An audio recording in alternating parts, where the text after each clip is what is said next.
Hello बच्चों, आप सभी का फिजिक्स चूरमा पे स्वागत है, जहां पे कंसेप्ट है इतने इजी जितना की चूरमा। आज हम नीट 2026 के लिए जो एक्सपेक्टेड क्वेश्चंस है, जो पीवाईक्यूज है, वो हम लेकर आए हैं वर्क एनर्जी पावर के लिए। तो बिना समय खराब किए हम आगे चलते हैं और देखते हैं कि पहला क्वेश्चन बच्चों क्या कहता है वर्क एनर्जी पावर का। पहला क्वेश्चन ये रहा, पहला क्वेश्चन बच्चों ये रहा, देखते हैं ये क्वेश्चन आपको क्या कह रहा है। The potential energy of a particle in a force field is this, यानी कि this is the potential energy where A and B are the positive constant and R is the distance of the particle from the center of the field. For stable equilibrium the distance of the particle is बच्चों हमें पता है कि जो force होता है वो होता है F is equal to minus D by D R, यानी कि negative slope of potential energy position graph आपको पता है फोर्स देता है। अब ये इक्विलिब्रियम पोजीशन पूछ रहा है। आपको पता है इक्विलिब्रियम पोजीशन वहां होती है जहां फोर्स जीरो हो, और फोर्स जीरो वहां होगा जहां पे स्लोप जीरो है। तो बच्चों हमें डी बाई डी आर को जीरो पुट करना पड़ेगा, ये साफ साफ दिख रहा है। ए बाय आर स्क्वायर यदि मैं इसका डिफरेंशिएशन करूंगा, क्योंकि मुझे लिखना पड़ेगा डी बाय डी आर और A by are square plus minus का B by R is equal to 0। तो जब मैं ए बाय आर स्क्वायर का डिफरेंशिएशन करूंगा तो ये आएगा माइनस 2a डिवाइड में आर क्यूब, और माइनस का साइन है बी बाय आर का करूंगा तो ये आएगा माइनस का 1 by are square, minus minus positive हो जाएगा, 1 by are square is equal to बच्चों 0। तो ये आया 2a by r cube is equal to 1 by यहां बी भी होगा तो b बाय आर स्क्वायर से आर स्क्वायर कैंसिल बच्चों। तो यहां पे r इज इक्वल टू आया 2a बाय b, यानी कि जो इक्विलिब्रियम पोजीशन है बच्चों वो है 2a बाय b पे मैंने कुछ भी नहीं किया। यहां पे फोर्स जीरो करना होता है, f होता है minus D by D R, यानी कि स्लोप जीरो करूंगा। स्लोप जब जीरो किया तो बच्चों r की वैल्यू आ गई 2a बाय b, यानी कि last option is the right answer. अगला क्वेश्चन देखते हैं बच्चों क्या कहता है। अगला क्वेश्चन ये रहा आपके सामने, ये कह रहा है two sphere and B of mass m1 and m2, एक m1 एंड m2 दो मास है, और इसमें से बच्चों क्या है a रेस्ट पर है, यानी कि m1 तो है बच्चों रेस्ट पे, और जो b है moving with velocity v along the x axis, यानी कि m2 है जो b है वो चल रहा है v से बच्चों वो चल रहा है v से। हेलो, मैं तो घर जा रही अभी पूरे क्लास में, ठीक है तो m2v और m1 किया है बच्चों रेस्ट में। इसके बाद क्या है the after collision B has a velocity v by 2, यानी कि जो पहले चल रहा था ये B है ये A है, कोलिजन के बाद बच्चों जो B है m2 है वो इनिशियल वेलोसिटी के परपेंडिकुलर चला गया।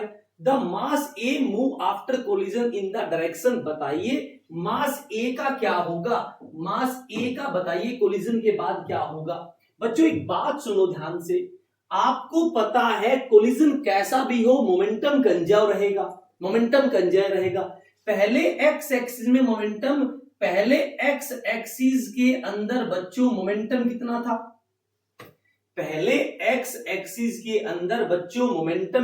था, m2v था।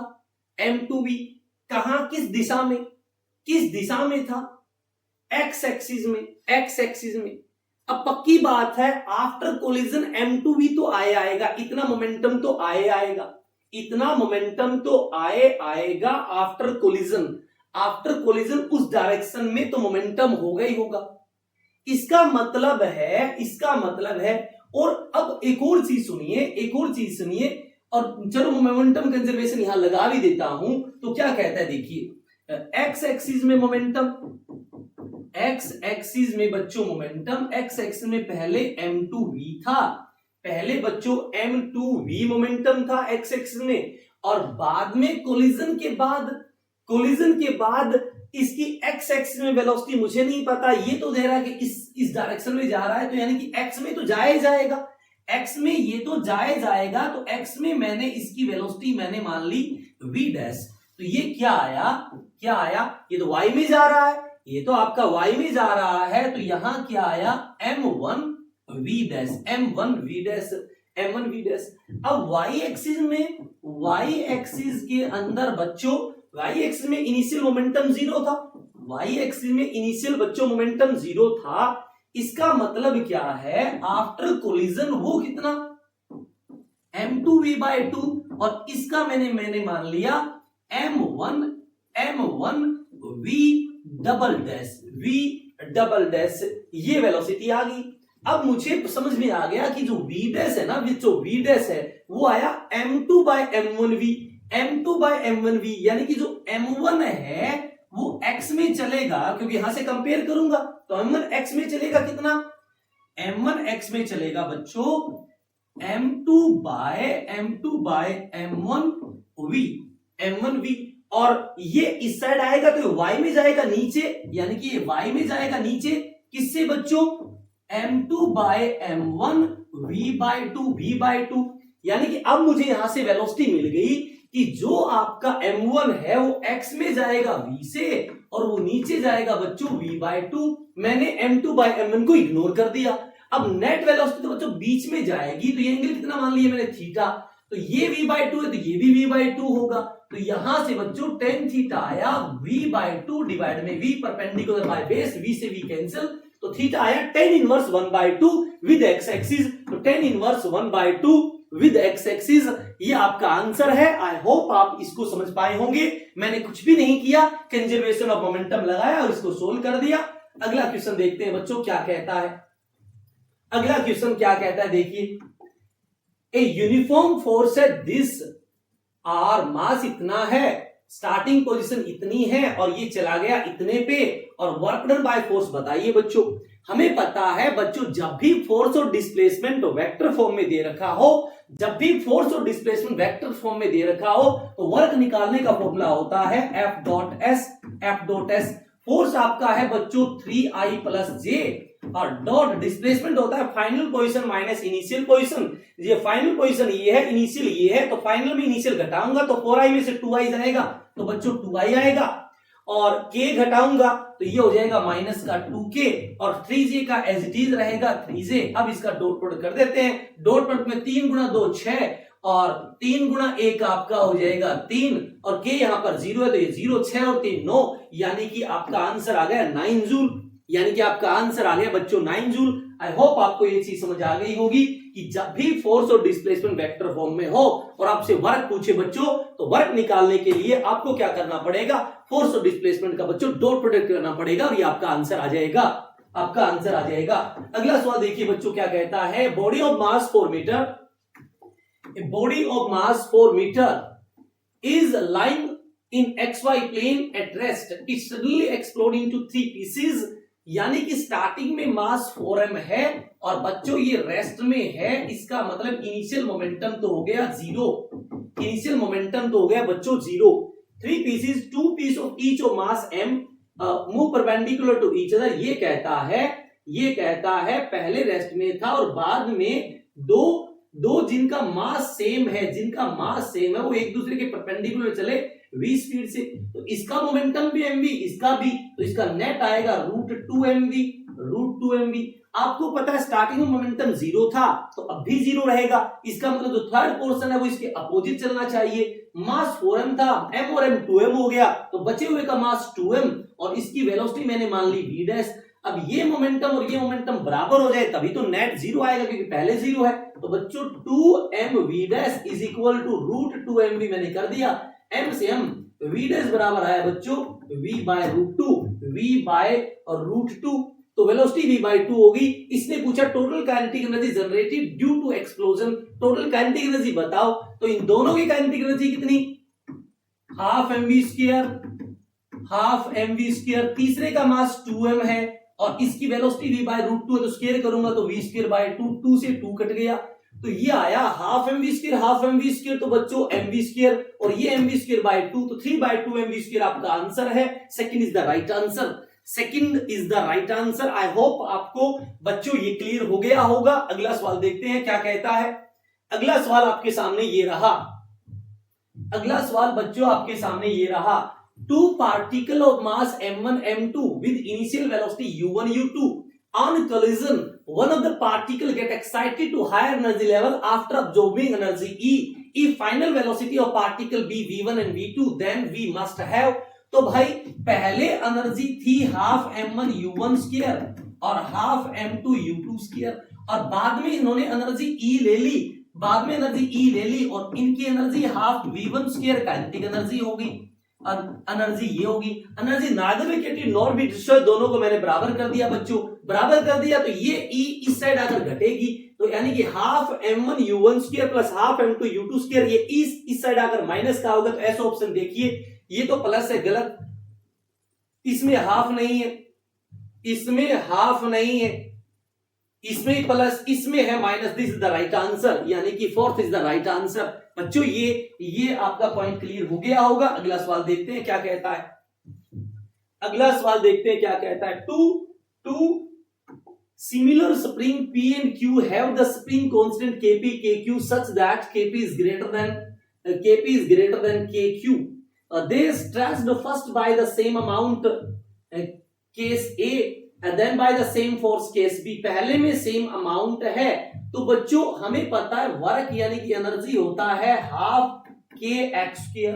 अब सेम अमाउंट से खींचा है, सेम अमाउंट से खींचा है तो एक्स तो सेम हो जाएगा, तो डब्ल्यू डायरेक्टली प्रोपोर्शनल हुआ के, तो यानी कि डब्ल्यू डायरेक्टली प्रोपोर्शनल के किसका ज्यादा, उसी की एनर्जी ज्यादा होगी या वर्क ज्यादा होगा, तो के तो पी का ज्यादा है, तो W P greater than W Q आया पहले केस के लिए, W P greater than W Q आया पहले केस के लिए, और ऐसा एक ही ऑप्शन में है, ये ऑप्शन तो गलत ही हो गया, ये ऑप्शन तो गलत ही हो गया। अब आगे सोल्व करो या ना करो कोई जरूरत नहीं है, बट फिर भी कर लेते हैं। केस बी क्या कहता है, work done by the spring WP WQ are related as, और केस बी में सेम फोर्स से खींचा है, तो हमें पता है वर्क बराबर होता है बच्चों हाफ के एक्स स्क्वायर, मैंने के से डिवाइड किया, के से मल्टीप्लाई किया, तो W इज इक्वल टू आया एफ स्क्वायर बाय 2k।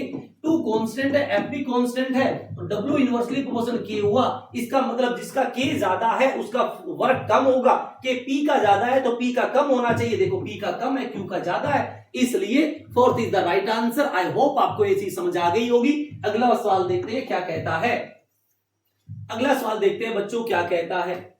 अगला सवाल ये रहा आपके सामने, A particle of mass m is driven by a machine that deliver a constant power k watt. If the particle start from rest, the force on the particle at time t। बच्चों हमें पता है work is equal to change in kinetic energy. तो पहले starting में rest से हुआ और t टाइम के बाद उसकी वेलोसिटी v मान लेता हूं, तो half mv square minus 0, half mv square minus 0, तो w इज इक्वल टू आया half, w is equal to बच्चों आ गया हाफ mv स्क्वायर। ये आपका वर्क है, बच्चों हमें पता है P इज इक्वल टू होता है W by T, P is equal to W by T, तो बच्चों P आपका K है इंटू T और W आपका है हाफ mv स्क्वायर। बच्चों ये आया, ये आपके पास आ गया v square is equal to 2kT by m, v square is equal to 2kT by m, ये v है, और v इज इक्वल टू आएगा root 2k by m into T की पावर 1/2। बट इसने फोर्स पूछा है बच्चों, फोर्स होता है मास इंटू एक्सेलरेशन, तो a निकालूंगा तो ये आएगा dv बाय dt, तो रूट 2k बाय m तो बाहर आ जाएगा, रूट 2k बाय m तो बच्चों बाहर आ जाएगा, और t की पावर 1/2 का यदि मैं t की पावर 1/2 मुझे क्या करना है, dv बाय dt करना है, तो इसका मैं जब डिफरेंशिएशन करूंगा पावर आगे आती है और एक पावर कम होता है, एक पावर कम होगा तो नीचे रूट टी आ जाएगा। तो बच्चों ये एक्सेलरेशन है और मुझे फोर्स चाहिए, तो फोर्स क्या होगा, मास इंटू एक्सेलरेशन। एक तो ऊपर मास m है, नीचे रूट m है, तो ऊपर रूट m आना चाहिए। ऊपर रूट m सभी में है। अब बच्चों ऊपर रूट 2 है, नीचे 2 है, तो नीचे रूट 2 आना चाहिए। नीचे रूट 2 इसमें भी नहीं है, इसमें भी है, और इसमें भी नहीं है, इसमें भी नहीं है, यानी कि second is the right answer. Second is the right answer. और देख भी रहा है t की पावर -1/2, यहां भी t की पावर -1/2 है। ऊपर k है, नीचे m है, और ऊपर k है, ऊपर k आपका ये रहा, और m से मल्टीप्लाई करूंगा तो ऊपर m है, नीचे रूट m है, तो ऊपर रूट m बचेगा, ऊपर रूट m बचेगा, यानी कि second is the right answer. I hope आपको ये चीज समझ आ गई होगी। अगला सवाल देखते हैं बच्चों क्या कहता है। अगला सवाल देखते हैं बच्चों क्या कहता है। अगला सवाल ये रहा, A block of mass 10 kg moving in x direction with a constant speed, this is subjected to a retarding force। यानी कि बच्चों पहले इसके पास जो काइनेटिक एनर्जी है वो हाफ mv², m 10 है बच्चों, और स्पीड 10 का स्क्वायर 100, तो ये आया 500 जूल। पहले इसके पास 500 जूल एनर्जी है। Is subjective to retarding force F is equal to point x, यानी A बराबर है F बराबर ये है, तो A बराबर होगा दिस डिवाइड में मास करूंगा तो 0.1x डिवाइड में मास 10 किलोग्राम है, तो ये 1/100x आपका एक्सेलरेशन आ गया। आपका एक्सेलरेशन आ गया। हमें पता है बच्चों during its travel from x is equal to 20 to 30 metre, तो मुझे पता है A बराबर होता है बच्चों, A बराबर होता है v into dv by dx। A बराबर है v into dv by dx। A is equal to v divide में बच्चों dv बाय dx है, तो यहां पर A कितना है, 1/100x into dx is equal to v dv। तो यहां से यहां, अब कहां से कहां तक ये फोर्स लगा था, 20 to 30 लगा था, ठीक है। इसको बच्चों लिख दूंगा v²/2, ये 1/100 बाहर आ जाएगा। x का इंटीग्रेशन x²/2, तो नीचे 2 भी आएगा। x² करूंगा तो 900 माइनस 400, ये 500 बचा। ये 500 है, ये बच्चों 500 है, नीचे 100 है, तो 5, 2 से 2 कैंसिल, तो बच्चों ये आया आपका v² इज इक्वल टू आया 5। तो v² यहां चेंज करूंगा तो मैं ऐसे लिखूंगा ना, v फाइनल का स्क्वायर माइनस v इनिशियल का स्क्वायर इज इक्वल टू 5। तो काइनेटिक एनर्जी में चेंज कितना आया, मास से गुणा कर दूं। मास कितना है बच्चों, मास कितना है, एक बार और देख लेते हैं यहाँ पर क्या कहना चाह रहा है ये, कि x का x²/2 किया, 30 का स्क्वायर 900 माइनस 20 का स्क्वायर 400, 900 में 400 गया, ठीक है, v²/2। तो बच्चों इसने पूछा क्या है, it's final kinetic energy will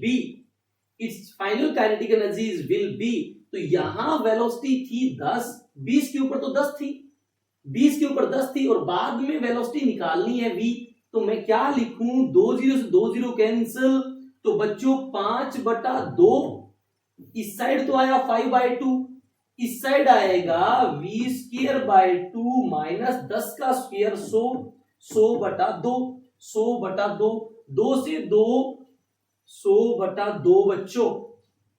उस साइड बच्चा 5/2, इस साइड बच्चा ये, और मुझे चाहिए फाइनल काइनेटिक एनर्जी, तो ये मैं इस साइड लेकर आऊं तो ये हो गया 105/2 इज इक्वल टू v²/2, और यही आपका फाइनल है, और मास है 10 बच्चों, मास है 10, और फाइनल काइनेटिक एनर्जी पूछ रहा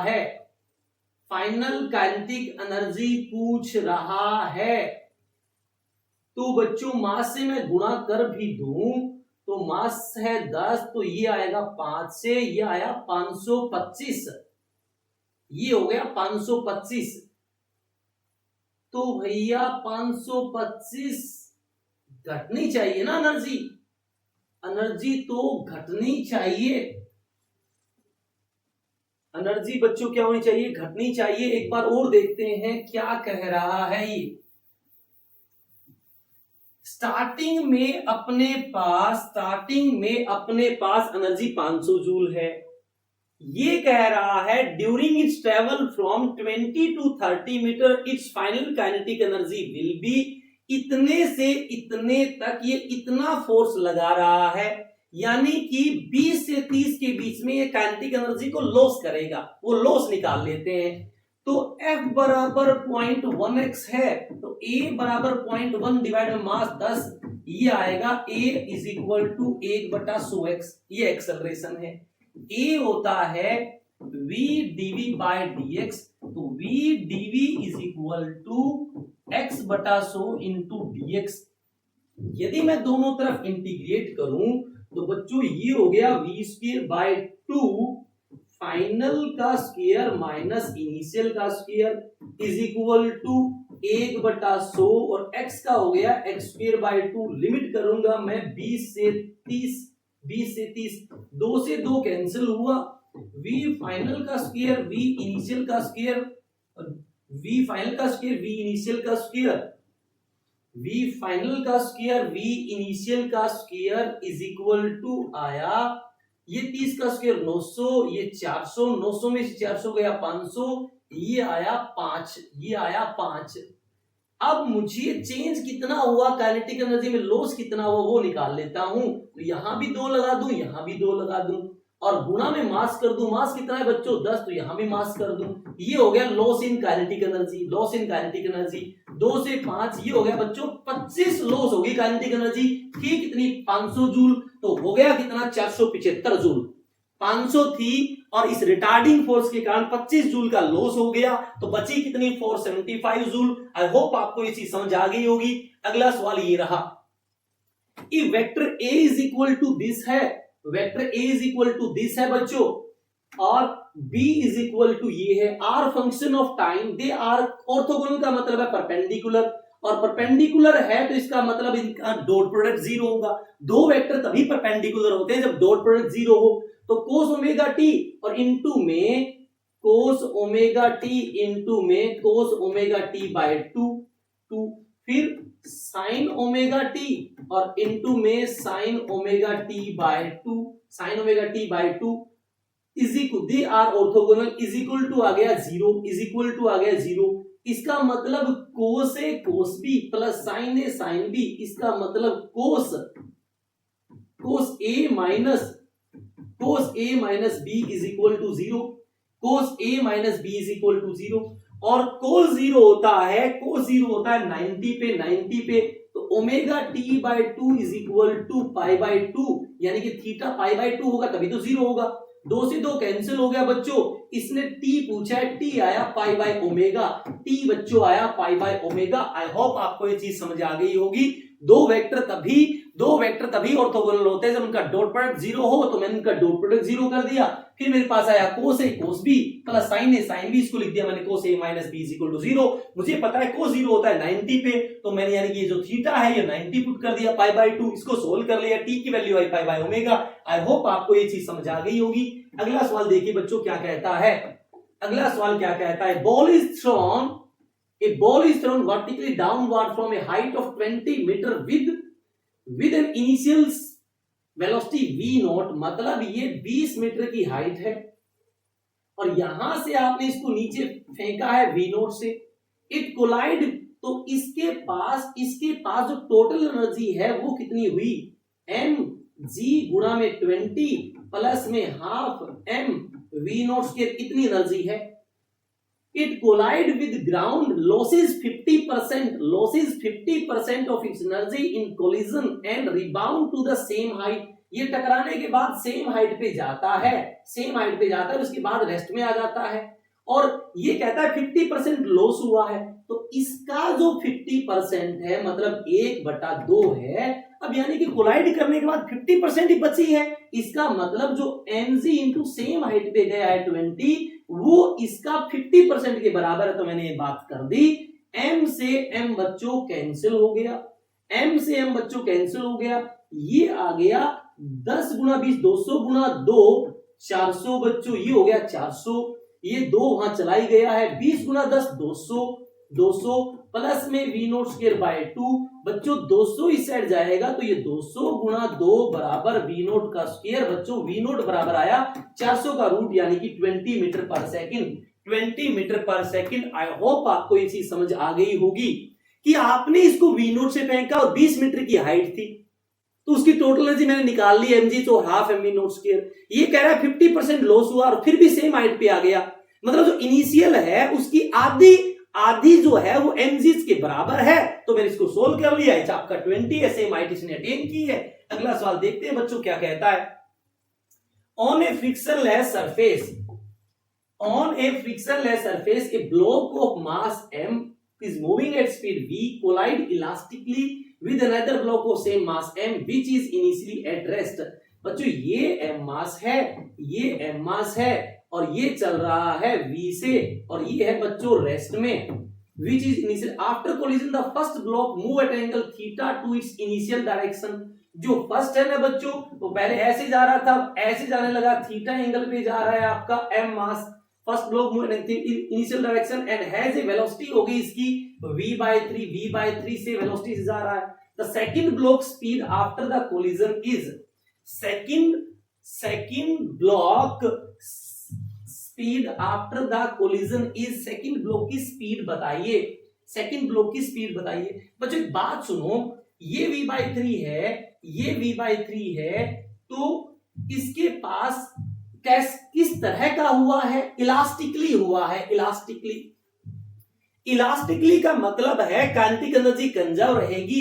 पहले काइनेटिक एनर्जी थी हाफ mv स्क्वायर और बाद में हाफ m और v/3 का स्क्वायर v²/9 और दूसरे मास की मैंने स्पीड मान ली v डैश का स्क्वायर जो मुझे निकालनी है। m/2 से m/2 कैंसिल हो गया बच्चों, m/2 से और v² में से v²/9 घटाऊंगा तो ये आया 8/9 v² is equal to v dash का स्क्वायर। तो v डैश निकालूंगा तो ये आएगा 2√2/3v। आई होप आपको ये चीज समझ आ गई होगी बच्चों। जब भी कोलिजन इलास्टिक हो तो बिफोर कोलिजन और आफ्टर कोलिजन मोमेंटम कंजर्व रहता है और काइनेटिक एनर्जी भी कंजर्व रहती है बिफोर और आफ्टर कोलिजन। तो मैंने यही किया, पहले काइनेटिक एनर्जी बाद की काइनेटिक एनर्जी को मैंने कर दिया कंजर्व और मैंने जो जिसकी वेलोसिटी पूछी है उसकी वेलोसिटी v डैश मान ली और ये कंजर्वेशन करके मैं इसको सोल्व कर दिया। अगला सवाल देखते हैं बच्चों क्या कहता है। The heart of a man pumps 5 litre of blood through the arteries पर मिनट। इसका मतलब वॉल्यूम दे रखा है 5 गुणा 10 की पावर -3 क्यूबिक मीटर, क्योंकि 1 लीटर होता है 10 की पावर -3 क्यूबिक मीटर। ये हो गया वॉल्यूम। पर मिनट टाइम दे रखा है बच्चों 60 second at a pressure of P बराबर होता है रो जी एच। P बराबर होता है बच्चों रो जी एच। तो रो तो 13.6 इंटू 10⁻³ जी 10 और हाइट है बच्चों 150 mm का मतलब 1000। ये आ गया प्रेशर। और हमें पता है बच्चों, इसने पावर पूछा है। ये प्रेशर है, ये वॉल्यूम है बच्चों। पावर होती है वर्क बाय टाइम। वर्क होता है प्रेशर इंटू वॉल्यूम डिवाइड में टाइम। बच्चों प्रेशर कितना है 13.6 इंटू 10⁻³ इंटू 10 इंटू 150 डिवाइड में 1000। ये तो है बच्चों प्रेशर। वॉल्यूम है 5 गुणा 10 की पावर -3 और बच्चों टाइम है 60। टाइम क्या है 60। इसको सोल्व करना है। 1000 से 1000 कैंसिल, 1000 से 1000 बच्चों कैंसिल, 10 से 10 बच्चों कैंसिल, 10 से 10 बच्चों कैंसिल। ये आ गया 15 गुणा 5 75 हो गया, ठीक है। गुणा में 10 गुणा में 13.6 डिवाइड में 6 और ये 10 की पावर -3 आ गया बच्चों 1000 नीचे। ये है पावर। अब इसमें से देखते हैं क्या होगा। 0 से 0 बच्चों 25 दिए 75, 25 का 100 बच्चों 3 से बच्चों 2 पे, तो 2 गुना 4 8, 13.6 डिवाइड में 8 आपका आंसर आ रहा है। 13.6 डिवाइड में 8, 8 एकम 8, 5 8 7 56, 1.7 आपका आंसर है बच्चों। 1.7 आपका आंसर है बच्चों। मैंने कुछ भी नहीं किया, पावर बराबर होता है वर्क बाय टाइम। वर्क को लिख दिया प्रेशर इनटू वॉल्यूम, वॉल्यूम दे रखा है, प्रेशर दे रखा है, और डिवाइड में टाइम कर दूं बच्चों, आ गई पावर, पावर आ गई 1.7। 1.7। आई होप आपको ये चीज समझ आ गई होगी। जो भी समझ में ना आए तो उसको पॉज करें, और फिर भी समझ ना आए तो बच्चों कमेंट जरूर करें, ताकि मैं उसका सॉल्यूशन दे पाऊं। मैं आपका आंसर जरूर दूंगा। यदि बच्चों यहां तक चीजें आपकी क्लियर है तो एक बार आप फिजिक्स सुरमा को लाइक एंड सब्सक्राइब जरूर करें। अपने दोस्तों के साथ शेयर भी जरूर करें, अपने दोस्तों के साथ शेयर भी जरूर करें। अगला पॉइंट देखिए क्या कहता है बच्चों। अगला न्यूमेरिकल देखिए क्या कहता है। What is the minimum velocity, what is the minimum velocity with which a body of mass m must enter a vertical loop of radius r so that it can complete the loop। बच्चों lower most point पे ये जो minimum velocity होती है, critical velocity होती है, वो बच्चों 4√5gr होती है, √5gr होती है।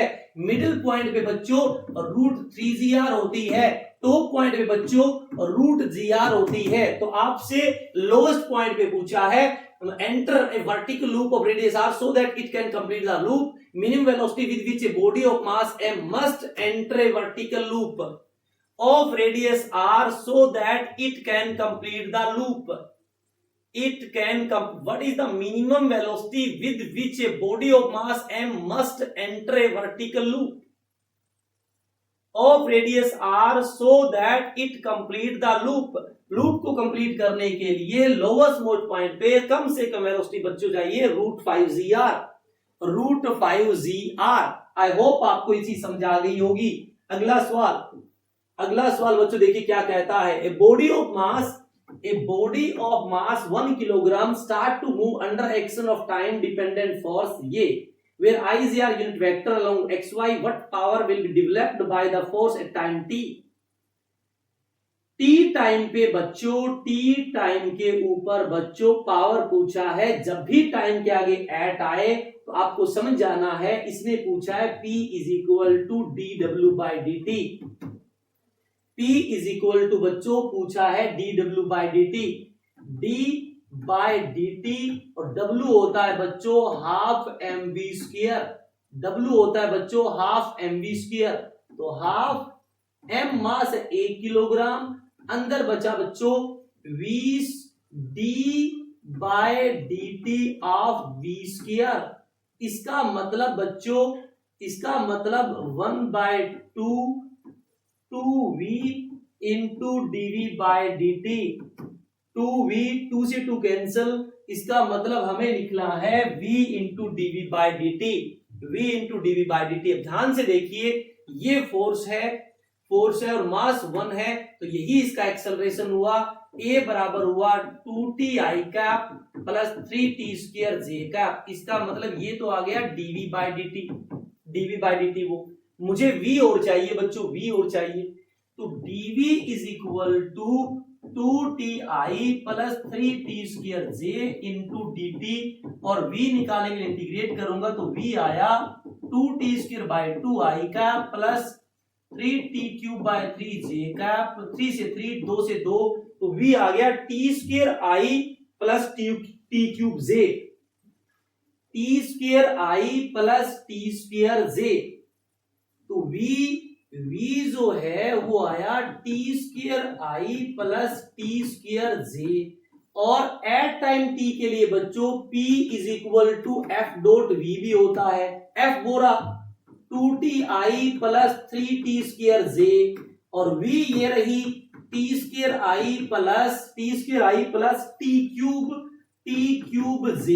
अब f डॉट v होता है पावर, तो डॉट प्रोडक्ट करूंगा तो t की पावर 2 और 1 2t³ और t की पावर 3 और 2 5 3t की पावर 5j, तो ये आ गया 2t³ 3t5 2t³ 3t5, यानी और ij होगा नहीं डॉट में, i डॉट i 1 हो जाता है, j डॉट j 1 हो जाता है, तो 2t³ प्लस 3t5 आपका आंसर वाट में। आई होप आपको ये चीज समझ आ गई होगी। अगला सवाल देखिए क्या कहता है। A particle move from a point this to this when a force of this is applied how much work। ये पहला सवाल भी हमने किया बच्चों।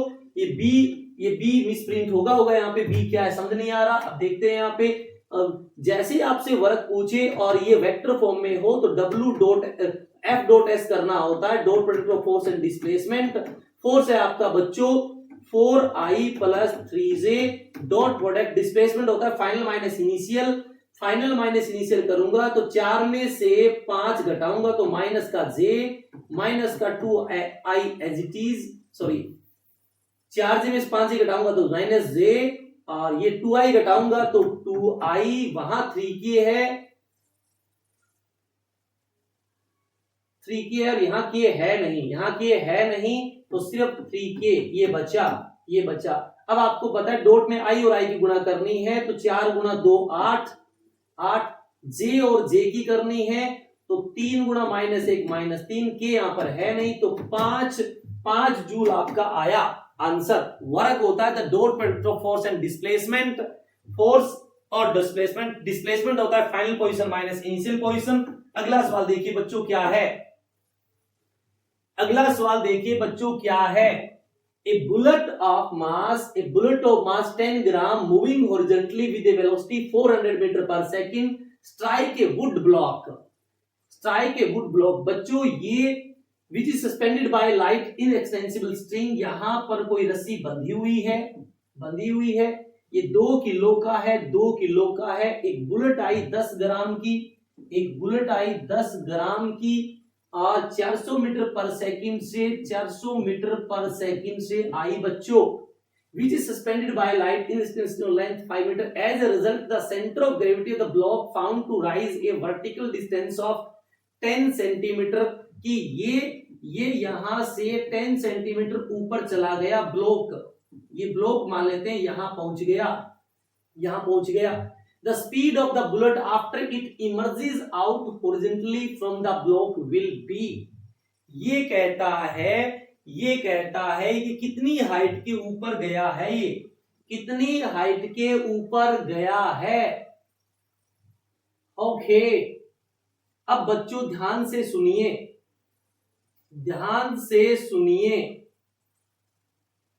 ये कितनी हाइट पे गया। पहले एनर्जी अपने पास थी हाफ, m कितना 10/1000 उस बुलेट का, गुणा में v स्क्वायर कितना 400 गुणा 400 इतना था। टकराने के बाद ये चला गया 10 सेंटीमीटर ऊपर। पहले मान लेता हूं मैं रेफरेंस लाइन है तो ये रेस्ट में है तो ना तो काइनेटिक है ना ही इसके पास पोटेंशियल एनर्जी। अब ये 10 सेंटीमीटर ऊपर चला गया तो इसके पास पोटेंशियल एनर्जी आ गई m g और h 10/100 इतनी आ गई। और मान लेते हैं बुलेट हाफ m आपका 10/1000 और उसकी स्पीड मैंने मान ली 20 के जो मुझे निकालनी है बच्चों। अब ध्यान से देखिए 2 0 कैंसिल हो गया, 10 से 10 कैंसिल हो गया, 10 से 10 कैंसिल हो गया, ये बन गया 400 गुणा 400 डिवाइड में 2। ये आ गया बच्चों माइनस का 2 गुणा 10 इज इक्वल टू 0 से 0 ये कट गया, ये आ गया v² 2। अब क्या है 2 से गया 200, 4 गुणा 2 8 गुणा 10 की पावर 4 माइनस तो ये बच्चों 200 इज इक्वल टू v² 2। तो ये इस साइड जाएगा तो 16 गुणा 10 की पावर 4 माइनस 400 और ऊपर लगा दो रूट इज इक्वल टू आया v। तो 16 गुणा 10 की पावर 4 16 गुणा 10 की पावर 4 माइनस 400 ऊपर लगा दिया बच्चों v। 16 गुणा 10 की पावर 4 होता तो 400 आंसर आ जाता। अब बच्चों क्या किया है हमने, ये 400 हाफ mv² था, ठीक है, mgh आपका 10 सेंटीमीटर ऊपर गया, ठीक है, उसमें से ये चीज आपको घटानी है, उसमें से ये चीज आपको घटानी है, 10/1000, ये चीज इस साइड घटेगी, फिर भाग देना है हमें। ओके ओके बच्चों, ओके। तो भाई 16 गुना 10 की पावर 4 में से 400 घटाकर इसके ऊपर v लगाना है, उसके ऊपर v लगाना है। ये height inextensible string of length 5 metre, इसका तो कोई रोल है नहीं, 5 मीटर का। As a result the centre of gravity of the block found to rise a height of 10 centimetre, the speed of the bullet after emerges out horizontally. एक बार फिर से देखते हैं, kinetic energy half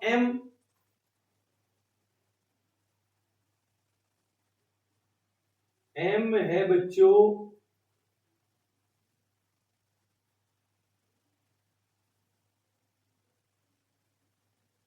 okay.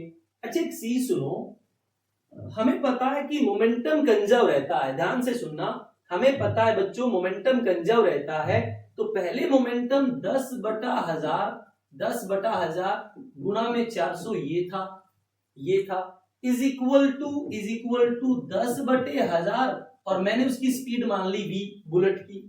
But ये कितनी height पे गया है, 10 सेंटीमीटर, और मुझे पता है कि इसमें रोल ग्रेविटी का है, तो इस केस में बच्चों मास तो है 2, और वेलोसिटी का फॉर्मूला होता है √2gh, जितना वो ऊपर गया है, प्लस का साइन। ये मैं ऐसे भी इसको सोच सकता हूं, तो ये यदि मैं इसको इस तरह से सोचूं तो 10/1000 गुना 400 माइनस 10/1000 गुना में v is equal to 2 into √2gh, ये बना।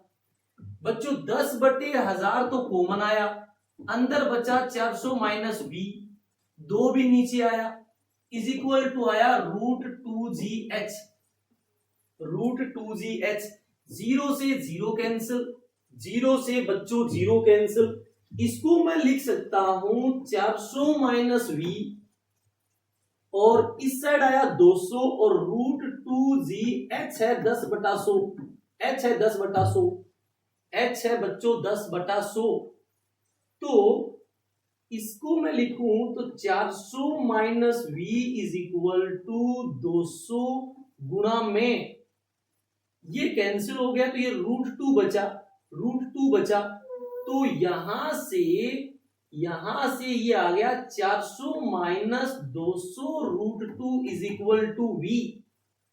400 माइनस 200 √2 होता है 1.4 v, नीचे आ गया 10, 0 से 0 कैंसिल, तो 400 माइनस गुना ये 280 बचा, तो लगभग 120 आपका आंसर है, लगभग आपका 120 आपका आंसर है। बच्चों मैंने इसके अंदर एक बार मैं दोबारा आपको बता दूं कि किया क्या है, एक बार मैं आपको दोबारा बता दूं बच्चों इसमें किया क्या है, कि पहले बुलेट जा रही थी 10 ग्राम की, किससे 400 से, एक यहां पे मास था 2 किलोग्राम, जो चला गया कितनी हाइट के ऊपर, 10 सेंटीमीटर की हाइट के ऊपर। बताइए उस बुलेट की वेलोसिटी क्या होगी। मैंने कुछ भी नहीं किया, मोमेंटम कंजर्व किया है, इसका मास 10/1000 किलोग्राम बना लिए, गुना 400 initial momentum is equal to v मान ली, तो 10/1000 गुना में v मुझे निकालना है। बच्चों ये डब्बा ऊपर गया है 10 सेंटीमीटर, तो मुझे पता है मास 2 और v होता है √2gh, h ऊपर 10 सेंटीमीटर गया है, इसको सोल्व कर लो तो आपका आंसर आ गया बच्चों 120 मीटर पर सेकंड। आई होप आपको ये चीज क्लियर हो गई होगी। अगला सवाल देखिए बच्चों क्या कहता है, two identical ball A and B having velocity of 0.5 and -0.3 metre per second respectively collide elastically in one dimension. The velocity of B identical ball है बच्चों, आइडेंटिकल बॉल है। अब सुनो यहां पर ये चल रहा है 0.5 से और ये चल रहा है माइनस का मतलब इस साइड 0.3 से। यदि इलास्टिक कोलिजन और मास सेम हो बच्चों, आफ्टर कोलिजन वेलोसिटी इंटरचेंज हो जाती है, आफ्टर कोलिजन वेलोसिटी इंटरचेंज हो जाती है, तो पहले की हो जाएगी -0.3 और दूसरी की हो जाएगी 0.5। पहले की हो जाएगी -0.3 और दूसरी की हो जाएगी 0.5। आपका आंसर इलास्टिक कोलिजन हो और बच्चों मास आइडेंटिकल और सेम हो तो आफ्टर कोलिजन वेलोसिटी इंटरचेंज जाती है बिफोर कोलिजन की। यहां तक इजी चीज क्लियर है। तो अगला देखते हैं बच्चों, अगला सवाल क्या कहता है। अगला सवाल आपके सामने ये रहा, consider a drop of rain water having mass 1 gram falling from a height of 1 kilometre. मतलब 1 ग्राम है और 1000 मीटर से आपने इसको ये गिरा है, 1000 मीटर से 1 किलोमीटर का मतलब ये, और ये धरती से टकराया है 50 मीटर पर सेकंड से 50 metre. Take G constant with value 10, the work done by gravitational force and resistive force of air is. एक चीज आप सुन लो बच्चों, ग्रेविटेशनल फोर्स का वर्क तो मैं बता दूं, ये नीचे जा रहा है और ग्रेविटी लगती भी नीचे तो पॉजिटिव आएगा। तो बच्चों पॉजिटिव आएगा, ग्रेविटेशन का वर्क तो पॉजिटिव आएगा। कितना होता है mg इंटू डिस्प्लेसमेंट। m बच्चों 1/1000, 1/1000, g आपका 10 और डिस्प्लेसमेंट बच्चों 1000 है तो ये कैंसिल, तो 10 जूल आएगा और वो भी पॉजिटिव, 10 जूल पॉजिटिव आपका आंसर। बाकी किसी में है ही नहीं, बाकी किसी में है ही नहीं। हमें पता है work done by all forces, work done by gravitation, work done by friction is equal to change in kinetic energy. Change in kinetic energy half m 1/1000, ये टकराया 50 से तो 50 का स्क्वायर 2500, इनिशियल 0 थी। तो वर्क डन बाय ग्रेविटेशन तो आपको पता है कितना है, वर्क डन बाय ग्रेविटेशन 10 है तो प्लस का 10 इज इक्वल टू 20 से बच्चों 20 और 2 से जाएगा 12.5 पे, नीचे 10 है तो 1.25, ये 10 उस साइड जाएगा तो माइनस का 10 प्लस का 1.25, तो ये माइनस का 8.75 जूल आपका आंसर आ गया, यानी कि fourth is the right answer. I hope आपको ये चीज समझ आ गई होगी। Work done by all forces बच्चों इज इक्वल टू होता है change in kinetic energy according to work energy theorem, according to work energy theorem. अगला सवाल देखिए बच्चों क्या कहता है। अगला सवाल ये रहा, ए स्प्रिंग ऑफ फोर्स बच्चों कांस्टेंट स्प्रिंग फोर्स कांस्टेंट के is cut into length of ratio 1:3। बच्चों एक बात याद रखना, जो स्प्रिंग कांस्टेंट है वो लेंथ के रेसिप्रोकल होता है, लेंथ के रेसिप्रोकल होता है। टोटल लेंथ 3, 2, 5 और 6 है, तो आपने पहले की लेंथ कर दी 1/6, दूसरे की कर दी, दूसरे की जो लेंथ है आपने, दूसरे की जो लेंथ है वो आपने कितनी कर दी, देखिए यहां पे पहले की कितनी है, पहले की कितनी है 1/6 इंटू में 6 करोगे, मतलब टोटल लेंथ यदि 6 है, टोटल लेंथ 6 है तो ये तो आपका एक बना तो 1/6 ही किया है ना, 1/6 हिस्सा हो गया इसका। और ये 2 है, थी कितनी, थी कितनी 6, थी कितनी 6 और बना दी कितनी 2, तो इसका मतलब है ये आपने कर दी 1/3।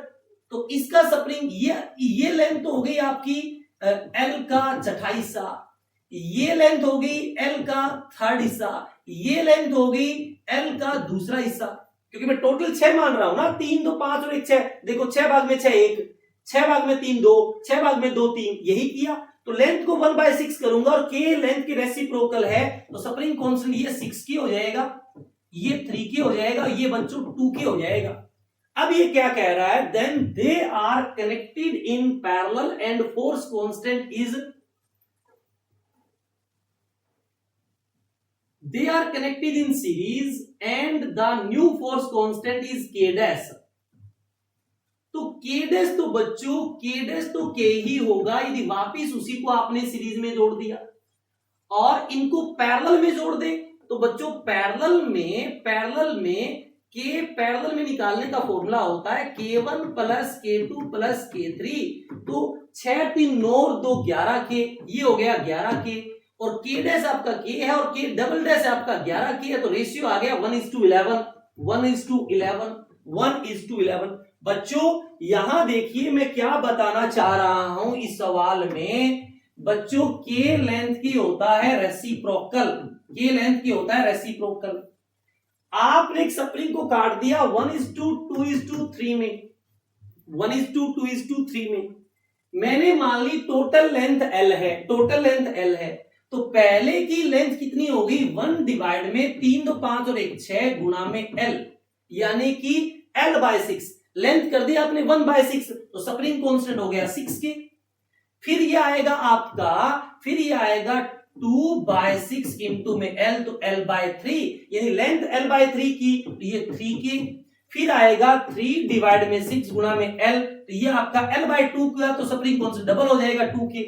यदि मैं इनको पैरेलल में जोड़ूं तो स्प्रिंग कांस्टेंट पैरेलल में होता है सबका सम, तो यानी K डबल डैश 6 3 9 तो 11 के आ गया।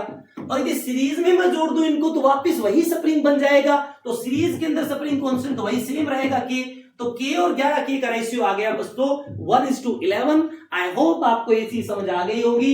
अगला सवाल देखते हैं क्या कहता है, अगला सवाल देखते हैं क्या कहता है। Two block A and B of mass 3m and m respectively connected by a massless this the whole system is suspended by massless spring as shown in figure।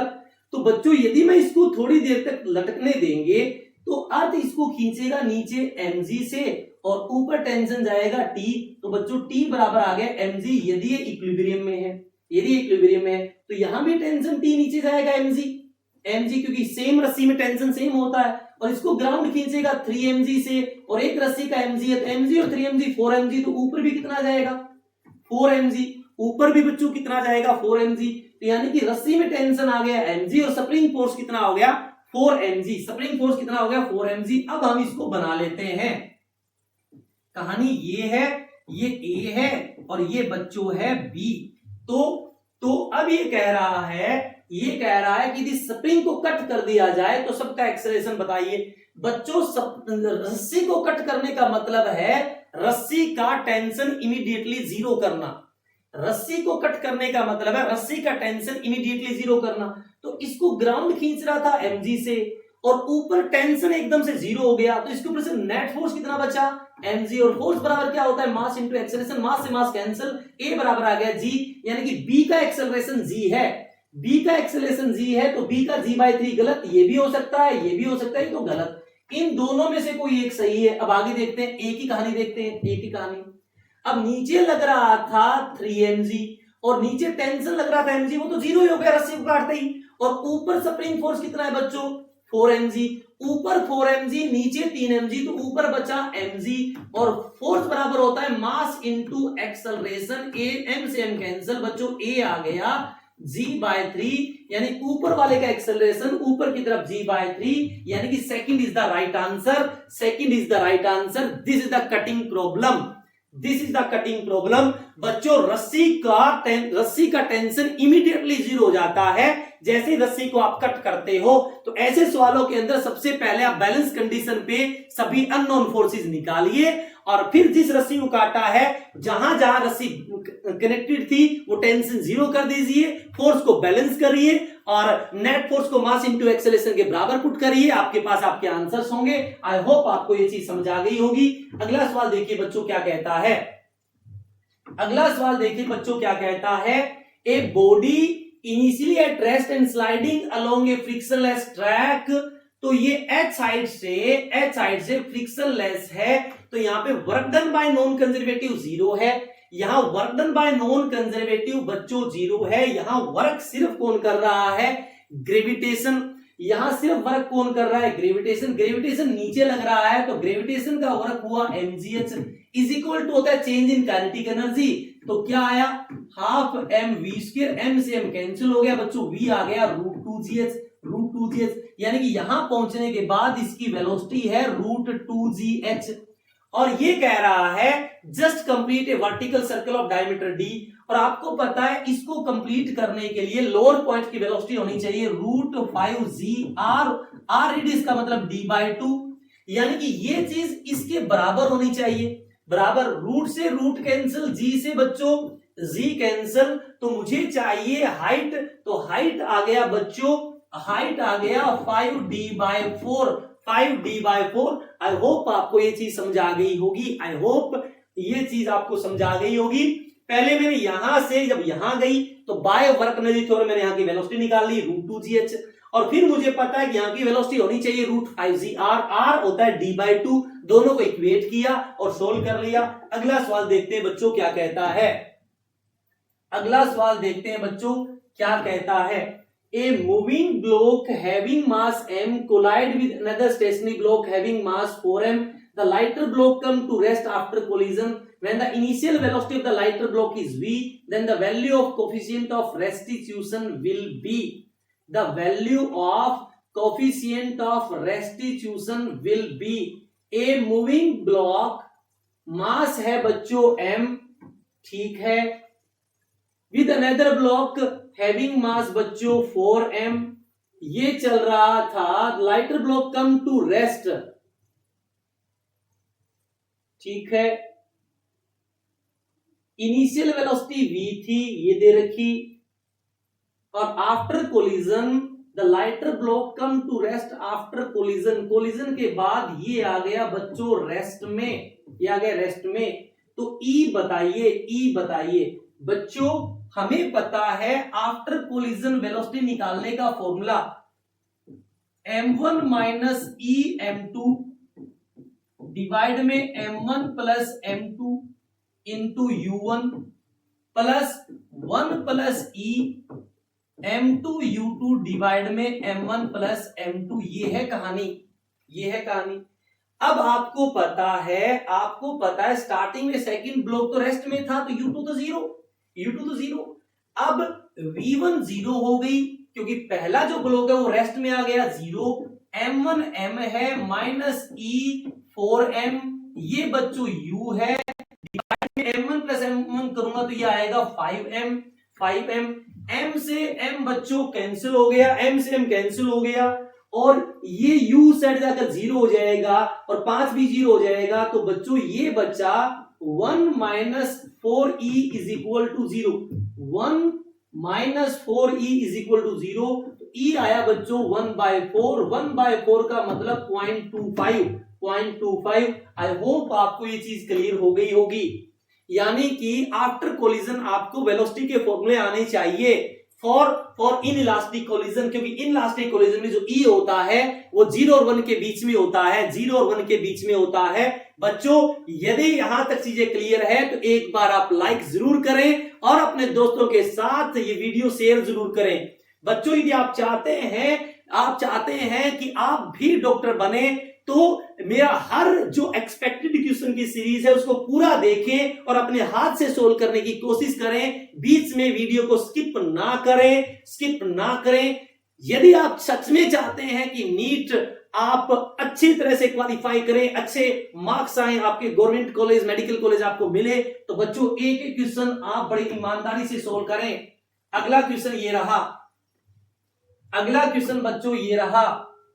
A mass m is attached to a thin wire wheel in a vertical circle. The wire is most likely to break.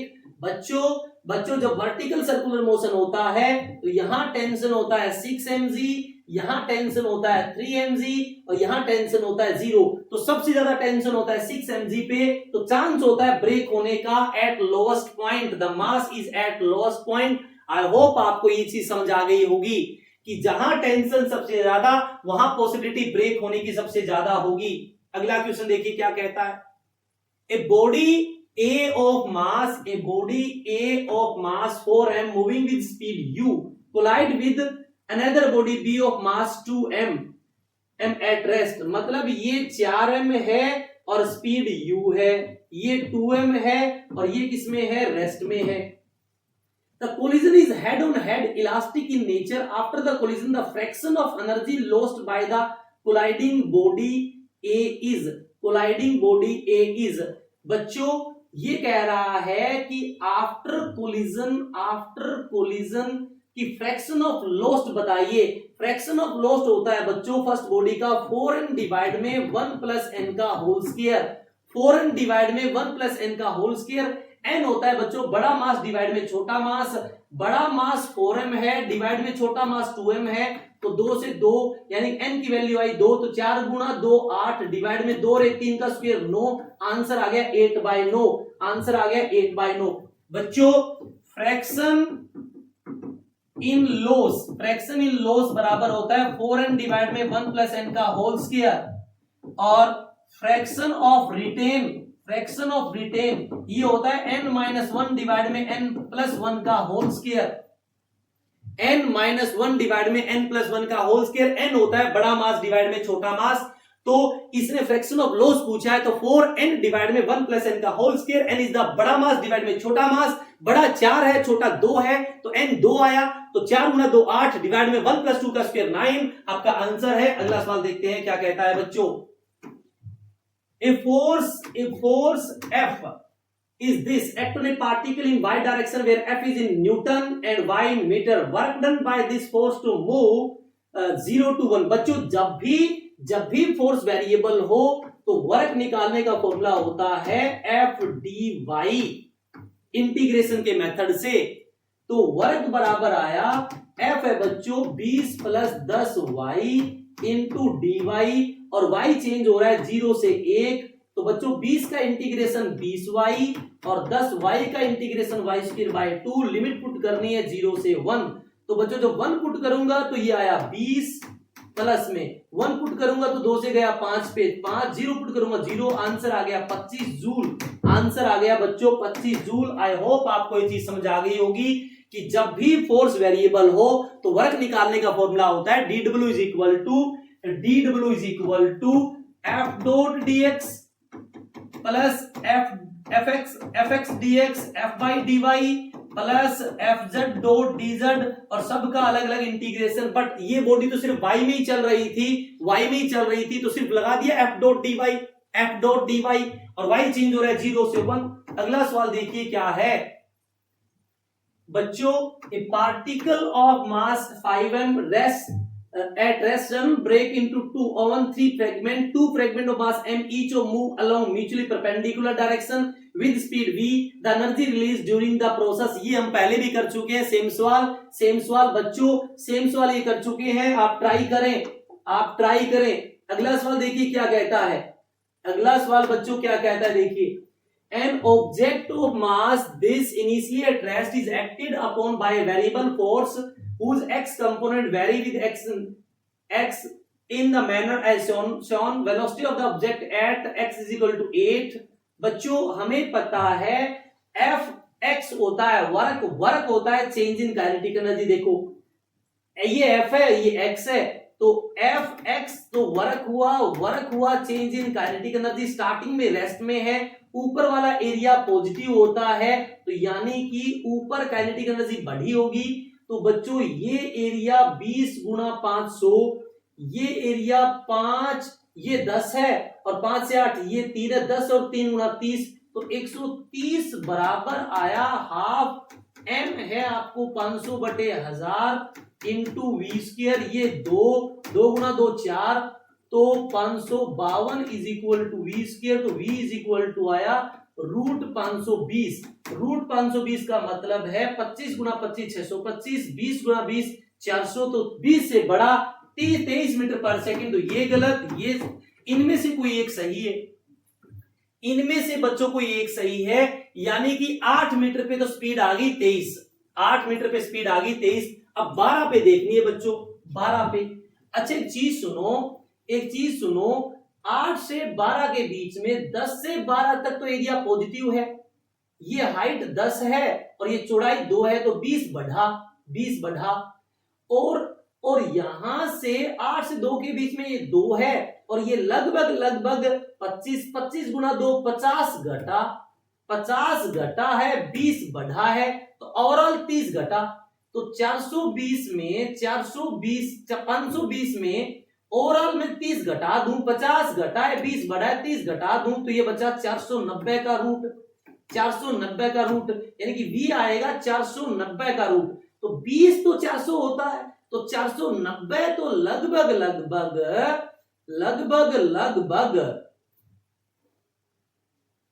490 के आसपास बन रहा है, ये 20 है।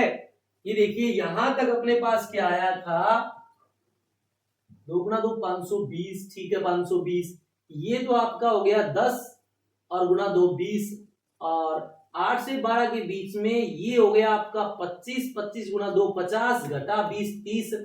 तो बच्चों यहां पर 23 तो आएगा, 23 तो बच्चों आया ही आया है। तो एक बार दोबारा यहां पे एक चीज सुनो आप। ओके, मुझे यहां पर क्या करना पड़ेगा, ये वर्ग बढ़ा कितना 20 और ये घटा कितना 8 से 2 के बीच में 2 और ये 25, 25 दूनी 50 घटा है 20 बढ़ा है, ठीक है। तो ज्यादा घटा है बच्चों, ज्यादा घटा है तो 23 से ज्यादा तो हो ही नहीं सकती, 23 से कम आएगा। तो आंसर आ गया 23 और 20, 23 और 20। ध्यान से देखो, यहां तक 23 बन रही है, यहां तक 23 बन रही है, 23 बन रही है और इसमें घट गया 50 क्योंकि ये 25 और ये 2 है 50 और बढ़ा 10 गुना 2 सिर्फ 20। तो घटा ज्यादा तो वेलोसिटी 23 से तो कम ही होगी ना। तो 12 के ऊपर आते आते वेलोसिटी 23 से कम होगी। तो एक ही ऑप्शन है 23 और 20 आपका राइट आंसर। अगला सवाल देखिए बच्चों क्या कहता है। The energy required to break one bond in DNA is 10⁻⁻20 joule. This value in electron volt is nearly. बच्चों 1 eV इज इक्वल टू होता है 1.6 इंटू 10⁻19 जूल, 19 जूल। तो बच्चों 1 जूल को मैं लिख सकता हूं 1 eV डिवाइड में 1.6 इंटू 10⁻19। तो फिर अपने पास 10⁻20 है और जूल की जगह लिख दूंगा eV डिवाइड में 1.6 गुना 10⁻19 ऊपर 10⁻20 है, ये ऊपर जाएगा तो प्लस का हो जाएगा, ऊपर बचेगा 10⁻1 नीचे 1.6 eV आपका आंसर है। eV बच्चों आपका आंसर है। तो ये आया तो मैं इसको लिखूंगा 10⁻1 नीचे 16 ऊपर चला गया 10 ऊपर चला गया बच्चों 10 ये कैंसिल। तो 1/16 0 0 16 96 0.06 आपका आंसर है। 0.06 बच्चों आपका आंसर है। आई होप आपको ये चीज समझ आ गई होगी। आप ध्यान से देखिए इसको। आई होप आपको ये चीज समझ आ गई हो। 0.06 कन्वर्जन कर लिया मैंने। अगला सवाल देखिए बच्चों। A point mass M is moved in a vertical circle of radius r with the help of a string. The velocity of the mass is √7 gr at the lowest point. The tension in the string at the lowest point is। बच्चों ये है, यहां पे velocity है √7 gr और अर्थ नीचे खींचेगी mg से, ऊपर टेंशन जाएगा t और यदि घूम रही है तो बच्चों यहां पर नेट फोर्स सेंटर की तरफ जाएगा T माइनस mg और सेंट्रीपिटल फोर्स होता है बच्चों mv²r।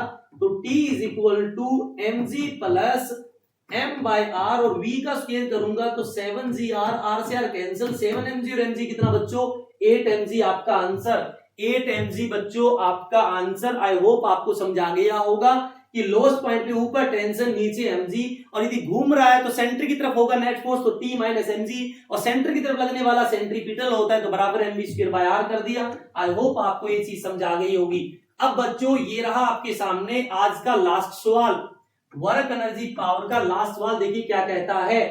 A particle is release from the highest S from the surface of the earth at a certain height. It's kinetic energy is 3 times of its potential energy. आपने एक body को S height से release किया और किसी particular at a certain height, मान लेते हैं वो सर्टेन हाइट है बच्चों h। तो यहां पे जो काइनेटिक एनर्जी है हाफ mv², यहां पे kinetic energy 3 times of its potential energy, 3 गुना में mgh। ये कह रहा है m से m कैंसिल बच्चों, यहां v square is equal to आया 6gh, v is equal to √6gh and the speed of the particle at that instant are respectively। तो v इज इक्वल टू आया √6gh। तो अब ये कह रहा है the height from the surface of earth and the speed of the particle at that instant are respectively. अभी कह रहा है certain height is kinetic energy is the 3 times of its potential energy. Its potential energy at a certain height, its kinetic energy is 3 times its potential energy. The height from the surface of earth and the speed of particle at that instant are respectively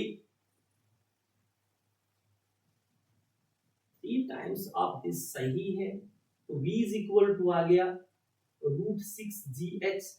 तो बच्चों ये कितना बच गया s minus h।